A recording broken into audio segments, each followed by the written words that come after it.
La conversion de Saul.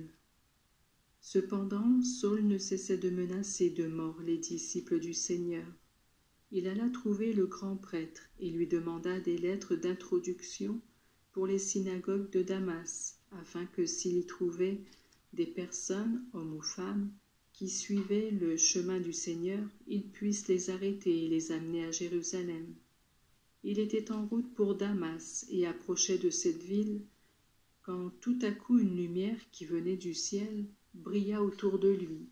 Il tomba à terre et entendit une voix qui lui disait « Saul, Saul, pourquoi me persécutes-tu » Il demanda « Qui es-tu, Seigneur » Et la voix répondit « Je suis Jésus que tu persécutes, mais relève-toi, entre dans la ville, et là on te dira ce que tu dois faire. » Les hommes qui voyageaient avec Saul s'étaient arrêtés sans oser dire un mot.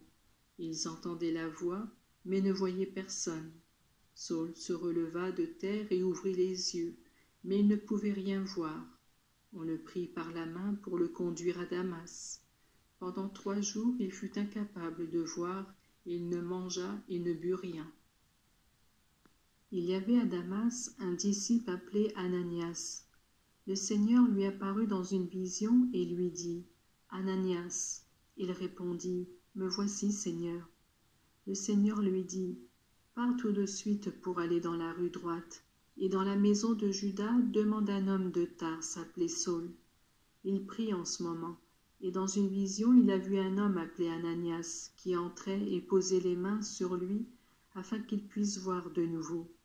Ananias répondit « Seigneur, de nombreuses personnes m'ont parlé de cet homme, et m'ont dit tout le mal qu'il a fait à ceux qui t'appartiennent à Jérusalem.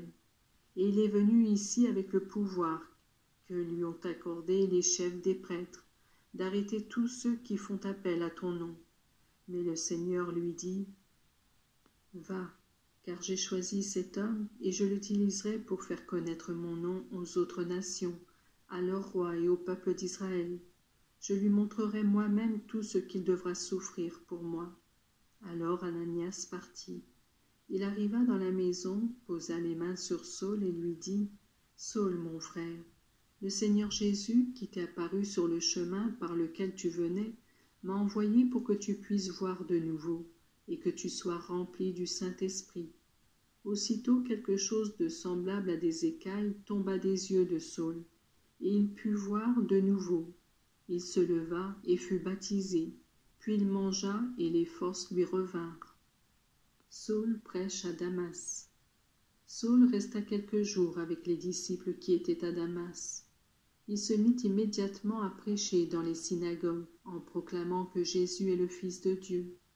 Tous ceux qui l'entendirent étaient étonnés et demandaient « N'est-ce pas cet homme qui persécutait violemment à Jérusalem ceux qui font appel au nom de Jésus ?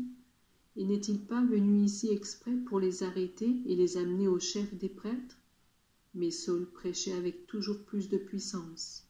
Les Juifs qui vivaient à Damas ne savaient plus que lui répondre quand il leur démontrait que Jésus est le Messie. Après un certain nombre de jours, les Juifs prirent ensemble la décision de faire mourir Saul, mais il fut averti de leur complot. On surveillait les portes de la ville jour et nuit afin de le faire mourir. Alors les disciples de Saul le prirent de nuit et le firent passer de l'autre côté du mur de la ville, en le descendant dans une corbeille. Saul à Jérusalem. Quand Saul fut arrivé à Jérusalem, il essaya de se joindre aux disciples, mais tous en avaient peur, car ils ne croyaient pas qu'il fût vraiment un disciple. Barnabas le prit alors avec lui et le conduisit auprès des apôtres. Il leur raconta comment Saul avait vu le Seigneur sur le chemin et comment le Seigneur lui avait parlé.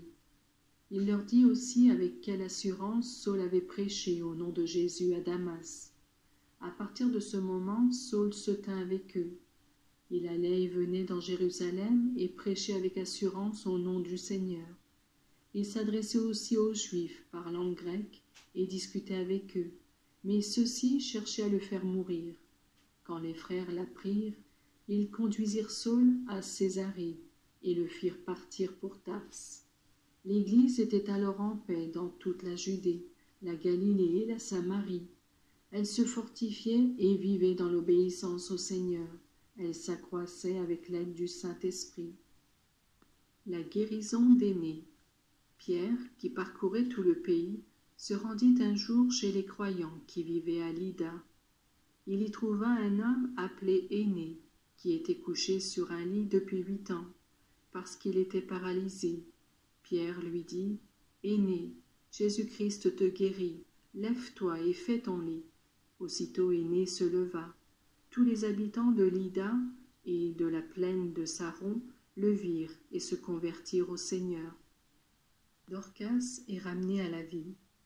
Il y avait à Jopé une femme croyante appelée Tabitha. Ce nom se traduit en grec par Dorcas, ce qui signifie gazelle. Elle était continuellement occupée à faire du bien et à aider les pauvres. En ce temps-là, elle tomba malade et mourut.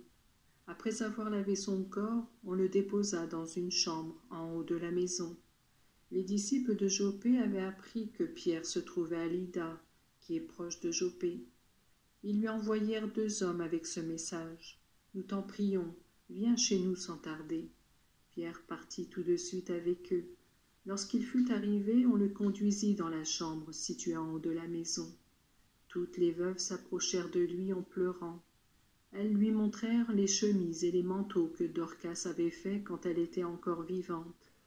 Pierre fit sortir tout le monde, se mit à genoux et pria. Puis il se tourna vers le corps et dit, « Tabitha, lève-toi. » Elle ouvrit les yeux, et quand elle vit Pierre, elle s'assit. Pierre lui prit la main et l'aida à se lever. Il appela ensuite les croyants et les veuves, et la leur présenta vivante. On le sut dans toute la ville de Jopé, et beaucoup crurent au Seigneur. Pierre resta assez longtemps à Jopé, chez un ouvrier sur cuir, appelé Simon.